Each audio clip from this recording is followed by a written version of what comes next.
ये एक live TV news bulletin है, सीधे स्टूडियो से। आज की बड़ी अंतर्राष्ट्रीय खबर में हम उस कूटनीतिक मोड़ पर हैं जहां अमेरिका और ईरान लंबे तनाव के बीच बातचीत की मेज पर आमने सामने आए हैं और खुद अमेरिकी राष्ट्रपति डोनाल्ड ट्रंप ने इसे बहुत अच्छी बातचीत करार दिया है। Israeli media times of Israel की रिपोर्ट के मुताबिक शुक्रवार 6 फरवरी को ओमान की राजधानी मस्कट में अमेरिका और ईरान के प्रतिनिधियों के बीच परोक्ष संवाद हुआ, यानी आमने सामने नहीं बल्कि मध्यस्थता के जरिए। और ये बैठक ऐसे वक्त हुई जब बीते कई दिनों से मध्य पूर्व में अमेरिकी सैन्य जमावड़ा तेजी से बढ़ाया जा रहा था। इसी पृष्ठभूमि में ये बातचीत इसलिए भी अहम मानी जा रही है क्योंकि इसका घोषित मकसद क्षेत्रीय तनाव को बढ़ने से रोकना बताया गया। राष्ट्रपति ट्रंप ने अपने सरकारी विमान एयरफोर्स वन में पत्रकारों से बात करते हुए कहा कि ईरान को लेकर हमारी बहुत अच्छी बातचीत हुई है और ऐसा लग रहा है कि ईरान समझौता करने के लिए बेचैन है। उन्होंने ये भी जोड़ा कि अगले हफ्ते फिर से बैठक होगी। लेकिन इसी बातचीत के दौरान ट्रंप ने एक ऐसा कार्यकारी आदेश भी जारी किया जिसने पूरे घटनाक्रम को और जटिल बना दिया। इस आदेश के तहत उन्होंने तेहरान पर नए दंडात्मक कदम लागू किए और कहा कि जो देश ईरान से सामान खरीदेगा उसके उत्पादों पर अमेरिका सेकेंडरी टैरिफ लगाएगा, यानी अप्रत्यक्ष प्रतिबंधों की एक नई परत। उधर ईरान के विदेश मंत्री अब्बास अराक्ची ने इस बैठक को शुभ शुरुआत बताया और कहा कि इसके बाद दोनों देशों के अधिकारियों के बीच बातचीत जारी रहेगी। अराक्ची ने यह भी साफ किया कि बातचीत पूरी तरह परमाणु मुद्दे तक सीमित रही और अब वार्ताकार अपने अपने देशों की राजधानियों में लौटकर सलाह मशविरा करेंगे। ये बैठक ओमान की मध्यस्थता में मस्कट में हुई, जिसमें अमेरिकी प्रतिनिधिमंडल की ओर से राष्ट्रपति के विशेष दूत स्टीव विटकॉफ और ट्रंप के दामाद व विशेष दूत जैरेड कुशनर शामिल थे। लेकिन सबसे ज्यादा चर्चा में रही अमेरिकी सेंट्रल कमांड के प्रमुख एडमिरल ब्रैड कूपर की मौजूदगी, जिसे इस वार्ता के पीछे की सैन्य अहमियत का संकेत माना जा रहा है। ईरान शुरू से ही चाहता था कि ये बातचीत सिर्फ उसके परमाणु कार्यक्रम तक सीमित रहे, जबकि अमेरिका की कोशिश थी कि बैलिस्टिक मिसाइल कार्यक्रम और क्षेत्रीय सशस्त्र समूहों को दिए जा रहे ईरानी समर्थन का मुद्दा भी टेबल पर आए। बैठक के बाद अमेरिका की ओर से तुरंत कोई आधिकारिक प्रतिक्रिया नहीं आई। हालांकि अराक्ची ने इसे शुभ शुरुआत कहा, लेकिन साथ ही चेतावनी भी दी कि नतीजे तभी निकलेंगे जब धमकी और दबाव की राजनीति छोड़ी जाएगी। गौरतलब है कि इसी बैठक से कुछ हफ्ते पहले ट्रंप ने ईरान को कड़ी चेतावनी देते हुए कहा था कि अगर जल्दी किसी समझौते पर नहीं पहुंचा गया तो पहले से भी ज्यादा भयानक हमले होंगे। इसी चेतावनी के बाद अमेरिका ने ईरान के तट के पास विशाल नौसैनिक बेड़ा और विमानवाहक पोत अब्राहम लिंकन भेजा।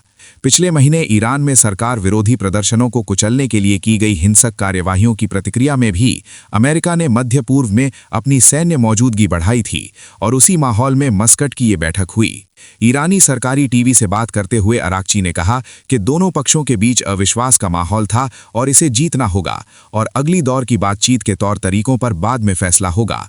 इस बीच ईरान और अमेरिका के बीच संभावित युद्ध की रणनीति को लेकर तस्नीम न्यूज एजेंसी में छपी एक रिपोर्ट ने भी खासी हलचल मचा दी है। IRGC से जुड़े इस विश्लेषण में कहा गया कि सीधे सैन्य ताकत से अमेरिका को हराना संभव नहीं है, लेकिन लंबे संघर्ष के जरिए वैश्विक अर्थव्यवस्था और अंतर्राष्ट्रीय स्थिरता को गंभीर नुकसान पहुंचाया जा सकता है। विश्लेषकों के मुताबिक ये सोच नई नहीं है, लेकिन इसमें आत्मविश्वास का स्तर पहले से ज्यादा दिखता है।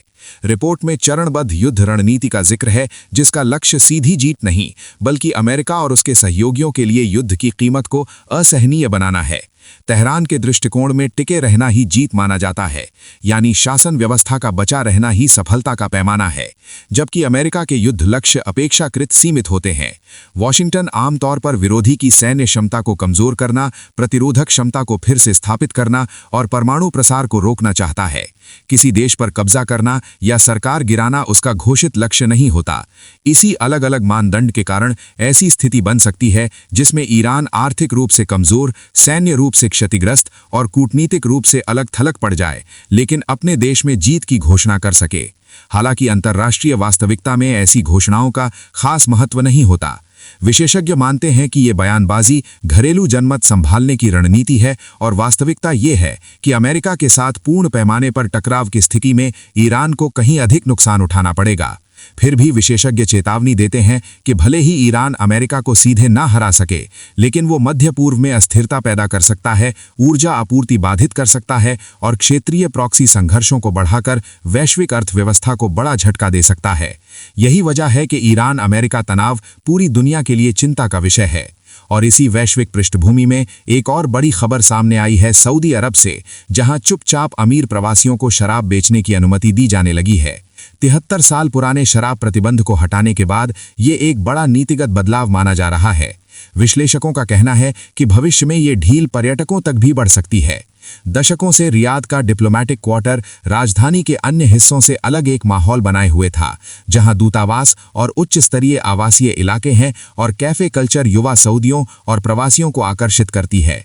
अब इसी इलाके के एक कॉम्प्लेक्स में छोटा सा स्टोर खोला गया है, जहां अमीर गैर मुस्लिम प्रवासियों को नियंत्रित तरीके से शराब बेची जा रही है।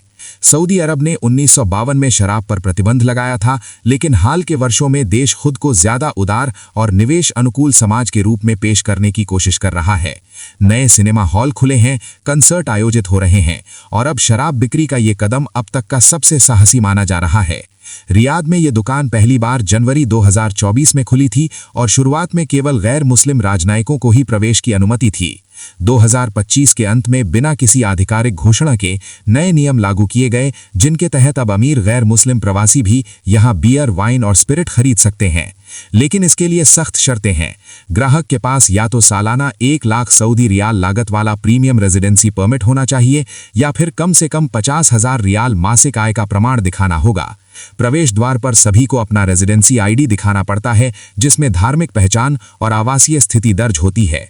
जिनके पास प्रीमियम परमिट नहीं है, उन्हें कंपनी द्वारा जारी सैलरी सर्टिफिकेट या पत्र दिखाना होता है। विदेशी पर्यटकों को इस दुकान में प्रवेश की अनुमति नहीं है। दुकान में जाने से पहले ग्राहकों के मोबाइल फोन को विशेष सील बंद बैग में रखवाया जाता है और कई बार 1 घंटे से ज्यादा लाइन में इंतजार करना पड़ता है। हालांकि अंदर पहुंचने के बाद प्रक्रिया अपेक्षाकृत आसान बताई जाती है। नियमित ग्राहकों का कहना है कि ये बदलाव सऊदी समाज में चल रहे व्यापक परिवर्तन का हिस्सा है, जहां एक ओर धार्मिक परंपराएं कायम हैं तो दूसरी ओर आर्थिक और सामाजिक उदारीकरण की कोशिशें भी तेज हैं। इस तरह आज की खबरों में एक ओर अमेरिका और ईरान के बीच कूटनीतिक संवाद, सैन्य दबाव, परमाणु मुद्दे और संभावित युद्ध रणनीति की चर्चा है, तो दूसरी ओर सऊदी अरब में सामाजिक नीति का एक बड़ा मोड़ दिखाई दे रहा है, जो ये बताता है कि मध्य पूर्व सिर्फ युद्ध और संघर्ष की खबरों से ही नहीं, बल्कि गहरे सामाजिक और राजनीतिक बदलावों से भी गुजर रहा है। और यही वजह है कि इस क्षेत्र की हर छोटी बड़ी घटना का असर वैश्विक राजनीति, अर्थव्यवस्था और सुरक्षा पर पड़ता है। आज की इस लाइव बुलेटिन में हमने आपको मस्कट की बातचीत से लेकर रियाद की दुकानों तक की पूरी तस्वीर दिखाने की कोशिश की है, जहां एक ओर विश्व शक्तियां परमाणु और सैन्य संतुलन को लेकर आमने सामने हैं, तो दूसरी ओर एक बंद समाज धीरे धीरे अपने दरवाजे खोलने के संकेत दे रहा है। और इसी टकराव, इसी बदलाव और इसी अनिश्चितता के बीच दुनिया की निगाहें मध्य पूर्व पर टिकी हैं, क्योंकि यहां लिया गया हर फैसला आने वाले वर्षों की वैश्विक दिशा तय कर सकता है।